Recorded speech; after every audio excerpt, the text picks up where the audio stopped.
नमस्ते फ्रेंड्स, सर्व ज्ञान में आपका स्वागत है। महाकुंभ का जल को कैसे और कहाँ रखना चाहिए? क्या गंगा जल घर में लाने से पाप लगता है? आइए जानते हैं। जय भोलेनाथ।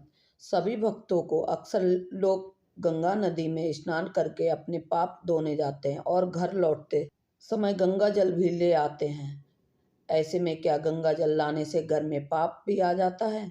हिंदू धर्म में लोग गंगा और यमुना जैसी पवित्र नदियों में पाप धोने जाते हैं, लेकिन जब वही गंगा जल लेकर अपने घरों में छिड़कते हैं तो क्या उस जल में सबका पाप होता है? ऐसे सवाल बहुत से लोग के मन में आते हैं।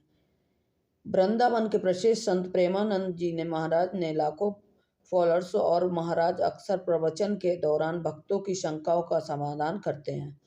भक्त हर तरह के सवाल लेकर महाराज के पास आते हैं और संत प्रेमानंद जी महाराज उनका जवाब देते हैं। ऐसे ही एक बार एक आदमी ने महाराज से सवाल किया और उनके जवाब में ने उनको चौंका दिया। चलिए आइए जानते हैं महाराज ने श्रद्धालुओं के इस सवाल का क्या जवाब दिया। दरअसल वो व्यक्ति जानना चाहते हैं कि जब हम तीर्थ स्थलों पर जाते हैं जैसे गंगा और यमुना जी, तो कहते हैं कि हम अपने पाप धोने जा रहे हैं, लेकिन जब हम वहां से गंगा जल लेकर आते हैं घर वापस उसे छिड़कते हैं तो क्या हम अनजाने में उन तीर्थ स्थलों पर गए लोगों के पाप भी अपने घर ले आते हैं? इस सवाल पर प्रेमानंद जी महाराज को बहुत हंसी आई और उन्होंने कहा कि ऐसा नहीं होता है, गंगा जी को कभी भी मलिन नहीं किया जा सकता। उन्होंने कहा कि जब हम गंगा में डुबकी लगाते हैं और गंगा जी को नमस्कार करते हैं तो उनके प्रभाव से हमारे सब पाप खत्म हो जाते हैं। पाप खत्म होने का मतलब यह नहीं है कि पाप गंगा पर चढ़ जाते हैं, बल्कि इसका मतलब यह है कि पापों का प्रभाव खत्म हो जाता है। महाराज जी ने बताया कि ऐसा नहीं होता है कि गंगा में आपने कमंडल डाला और पानी के साथ उसमें पाप भी भर गए। ऐसा सोचने की जरूरत नहीं है। प्रेमानंद जी ने कहा, गंगा के मुताबिक गंगा जी हमारे पापों को खत्म कर देती है। जैसे जब कोई बीमारी होती है और डॉक्टर उसे ठीक करता है तो वो बीमारी डॉक्टर पर नहीं जाती है बल्कि खत्म हो जाती है। उसी तरह गंगा जी हमारे पापों को मिटा देती है। उन्होंने बताया कि यमुना जी, गंगा जी, वृंदावन धाम, काशीपुरी, मथुरा, अयोध्या, ये सब भगवान की पावन लीला स्थली है। जब हम यहाँ आते हैं तो हमारी जो गलतियों से हुए पाप हैं वो नष्ट हो जाते हैं। जब उठा कर ले जाते हैं तो उसमें कई बुराई नहीं होती कोई, क्योंकि वो पानी तो बहुत पवित्र होता है। कुंभ में स्नान करने के लिए सब लोग जा रहे हैं। बहुत से लोग ने स्नान कर लिया होगा और वो वहां से जल भी लेकर आते होंगे। कहते हैं कि जो महाकुंभ का जल है वो अमृत है। सब लोग स्नान करके घर ले जाते हैं। क्या आपको पता है कि वो जल हम कैसे लाते हैं और कैसे रखना चाहिए? कहाँ से लाना चाहिए और कैसे रखना चाहिए और कहाँ पर रखना चाहिए, और उस जल का हमें इस्तेमाल कैसे करना चाहिए? तो आइए जानते हैं। इस वीडियो में हम आपको बताते हैं कि जो आप अमृत लेकर आए हैं उसे कैसे रखें और उसका इस्तेमाल कैसे कीजिएगा।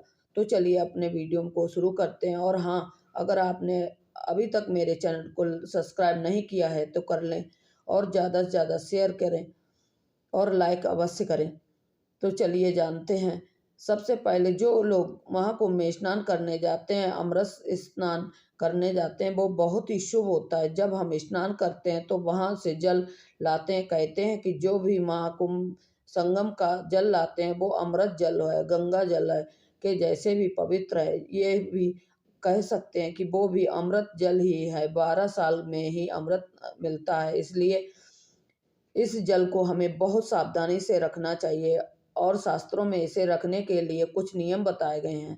ये जल हमारे घर की पॉजिटिव एनर्जी बढ़ाएगा और हमारे घर की बुरी नज़रों से बचाएगा। हमारे घर में एक अलग तरह की एनर्जी लाएगा। अगर हम इस जल को अपने घर में रखेंगे, सबसे पहले इस जल को हमेशा तांबे, चांदी या पीतल के बर्तन में ही रखना चाहिए। कुछ लोग बोतल में ले जाते हैं तो वो ठीक है। अगर आप बर्तन नहीं लाए तो अपने बोतल में ही ले जाएं, तो घर आकर उसे चांदी या पीतल या तांबे के बर्तन में रख लीजिएगा। और हमेशा याद रखें कि जिस बर्तन में आप जल रख रहे हैं उसका ढक्कन बंद होने पर इस बात का ध्यान रखें कि अगर हमने वो जल ले लिया है तो उसे कहाँ रखना है। कोशिश करें कि उस जल को एक पवित्र जगह पर रखें। अगर हो सके तो अपने घर के पूजा घर में रखें। आप उसे गंगा जल के साथ मिलाकर भी रख सकते हैं, अलग रख सकते हैं। उस अमृत जल को रख सकते हैं कभी भी बाथरूम के पास या घर के किसी भी बाहरी दरवाजे के पास, जो भी जगह अपवित्र है वहाँ मत रखिएगा। और सबसे ज़रूरी बात यह है कि बीच-बीच में उस जल को देखते रहना है। वैसे तो इस जल में कभी कोई कीड़े या कीटाणु नहीं पड़ते हैं। अगर आपको ऐसा लग रहा है कि जल में थोड़ा गंदगी हो रही है या कभी-कभी जो हम जल भरते हैं उसमें थोड़ी बहुत गंदगी रह जाती है, तो आप उसे एक दूसरे बर्तन में पलट सकते हैं। अब सवाल ये है कि हम इसका इस्तेमाल कैसे करें? और अगर आपके घर में छोटे बच्चे हैं और उन्हें कभी बुरी नज़र लग जाती है, तो आप उस जल को छिड़काव बच्चों पर कर सकते हैं। ये जल बच्चों को बुरी नज़र से बचाता है। आपके जो भी त्योहार हैं जिसमें आप गंगा जल का इस्तेमाल करते हैं, उसमें भी आप इस जल का उपयोग कर सकते हैं। अब बात ये है कि इस जल का और कैसे इस्तेमाल किया जा सकता है। दिवाली के दिन जब आप अपने पूजा घर की सफाई करते हैं तो थोड़ा-सा इसे पवित्र जल का छिड़काव करके आप उसे और भी पवित्र बना सकते हैं। जब भी आपको लगे कि आपके घर में एनर्जी कम है या नकारात्मकता है, तो उस इस जल को पूरी तरह घर में छिड़क सकते हैं। ये जल बहुत ख़ास है और इसे पाना मुश्किल है, इसलिए इसे सँभाल के रखें और इसका इस्तेमाल भी सोच समझ कर करें। इस तरह से आप इस जल को ध्यान से रखकर इस्तेमाल कर सकते हैं। हम उस जल को कैसे रखें, कैसे रखना है ये जानना ज़रूरी है। अगर आपको ये जानकारी अच्छी लगी हो तो दूसरों के साथ ज़रूर शेयर कीजिएगा ताकि उन्हें भी इसके बारे में पता चल सके। जय शंकर की।